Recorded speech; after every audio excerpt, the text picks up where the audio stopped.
ওবায়দুল কাদেরের সম্ভাব্য অবস্থান সম্পর্কে জানালেন ব্লগার ও অনলাইন অ্যাক্টিভিস্ট পিনাকি ভট্টাচার্য। বললেন, আওয়ামী লীগের সাধারণ সম্পাদক এবং সাবেক সড়ক ও পরিবহন সেতুমন্ত্রী দেশেই আছেন বলে খবর পেয়েছেন তিনি। তার এমন পোস্ট মুহূর্তেই নেট দুনিয়ায় ভাইরাল। তবে কি এবার দেশ থেকেই গ্রেপ্তার হবেন ওবায়দুল কাদের? সাবেক সড়ক পরিবহন ও সেতুমন্ত্রী ওবায়দুল কাদের এখন কোথায় আছেন? তিনি কি দেশেই অবস্থান করছেন নাকি দেশ ছেড়ে পালিয়েছেন? এ নিয়ে জল্পনা কল্পনার শেষ নেই।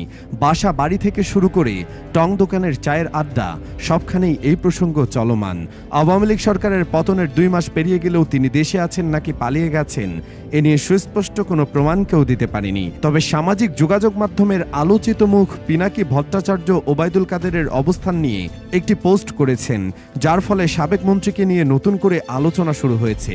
ছাত্র জনতার গণ অভ্যুত্থানের মুখে স্বৈরাচার শেখ হাসিনা সরকারকে উৎখাতে সামাজিক যোগাযোগ মাধ্যমে যারা মুখ্য ভূমিকা পালন করেছিলেন তাদের মধ্যে অন্যতম পিনাকি ভট্টাচার্য। প্রতিনিয়ত ফেসবুক পোস্ট ও ভিডিও দিয়ে সরব দেখা গেছে তাকে। ওবায়দুল কাদেরের অবস্থান নিয়ে গত 4 অক্টোবর সন্ধ্যায় একটি পোস্ট দেন তিনি। আলোচিত ওই পোস্টে তিনি লিখেন, ভালো খবর পাইলাম আমার একটা সোর্স থেকে, তা হচ্ছে কাদের পলাইতে পারে নাই, ওরে নাকি যশোর ক্যান্টনমেন্টে রাখা হয়েছে।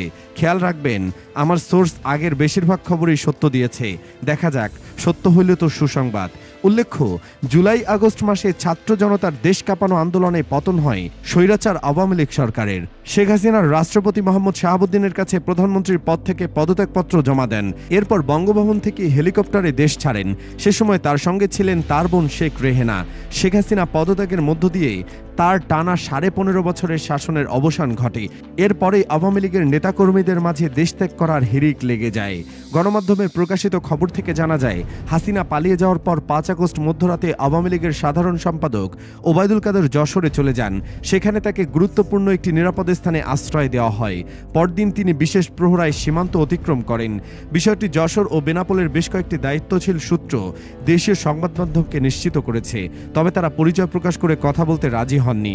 কোটা সংস্কারের দাবিতে শিক্ষার্থীদের আন্দোলন শুরু হবার পর থেকেই এর বিরুদ্ধে অবস্থান নেন ওবায়দুল কাদের।